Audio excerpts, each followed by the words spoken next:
7 key questions you should be asking from yourself. Whether you're in business, whether we are talking about your personal life, I really think that self-analysis by asking questions from yourself is extremely important. So this video, as many other, will be actually really short because I like to keep things straight and short. So question number 1 that you should be asking from yourself is, who am I? Really meaning, how do you define yourself? How do you see yourself? And answering this question can also reveal what you like about yourself or what you don't like about yourself, or what you like about your life and what you don't like about your life. And I encourage you to answer this question actually in more diverse ways, like who am I in terms of my career? Who am I in terms of my personal life? Who am I in terms of my finance? Do I see myself as a failure or as a success? So in more diverse ways, just not just in one way that I'm a fireman. And question number 2 that you should be asking from yourself is, who would I like to be? Because yes, let's say, imagine if you will, that I'm a fireman right now, which I'm actually not, but imagine if you will that I'm a fireman right now, and I would like to be a policeman in next year. So then I would actually have to make a quite big change. I would need to acquire the skills and knowledge that are required to become a policeman. So it's extremely important to think about who I would like to be in the future, in the near future, or in long-term future. So question number 3, upon whom does my success depend on? Because there are always somebody whose help we need. There is always some information in terms of there is also always some knowledge or skills that we are lacking. Because I think that let's say if we are setting a goal that's really easy to achieve, then probably it's not that worthwhile goal. However, in most cases, if we set a goal that challenges us, do we actually have to overcome obstacles?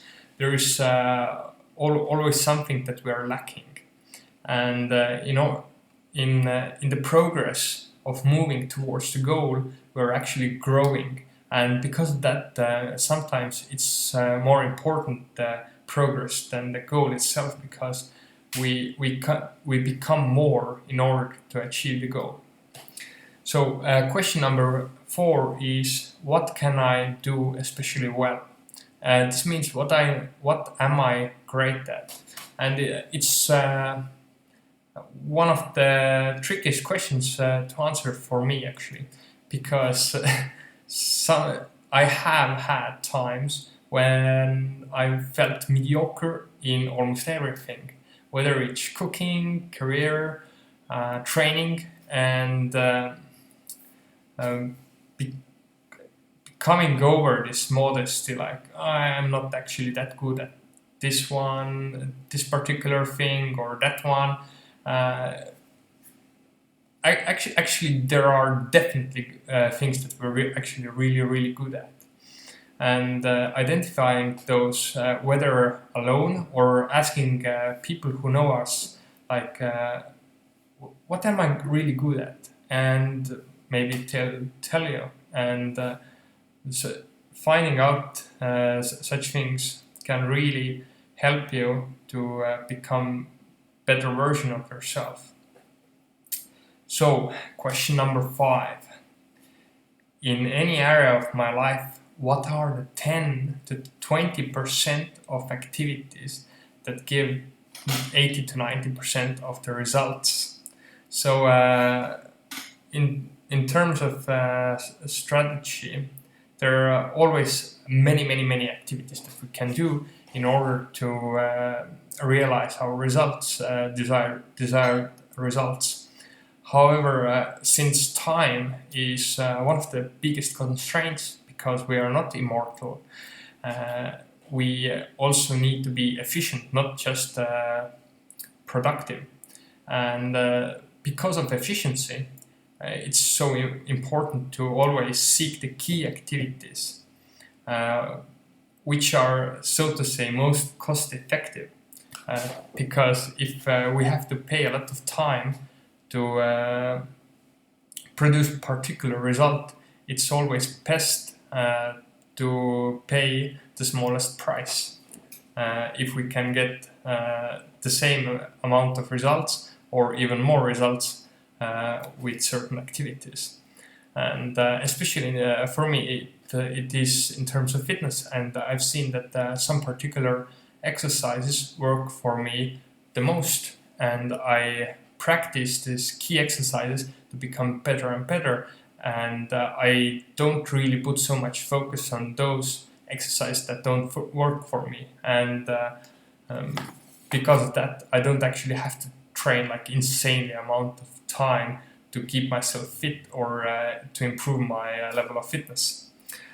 So about question number 6, what are the constraints that are right now limiting my efficiency and productivity?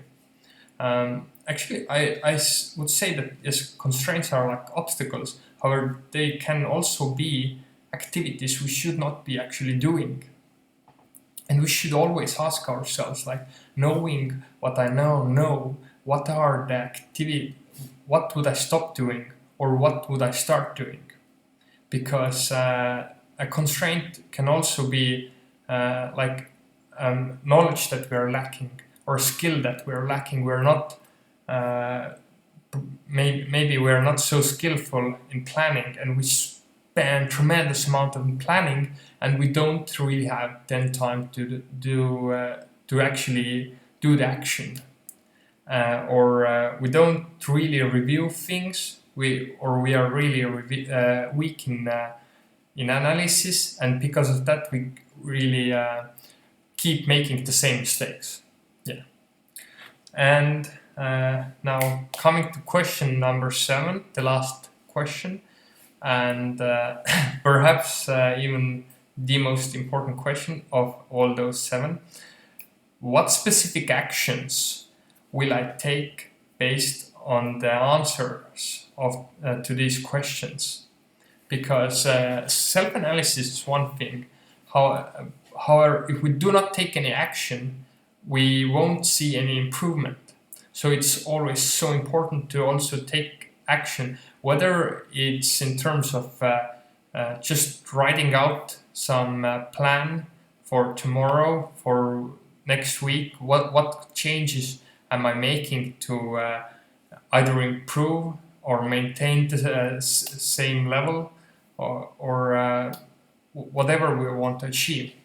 So hope you leave your comments below and hit the like button below, and I'll see you soon.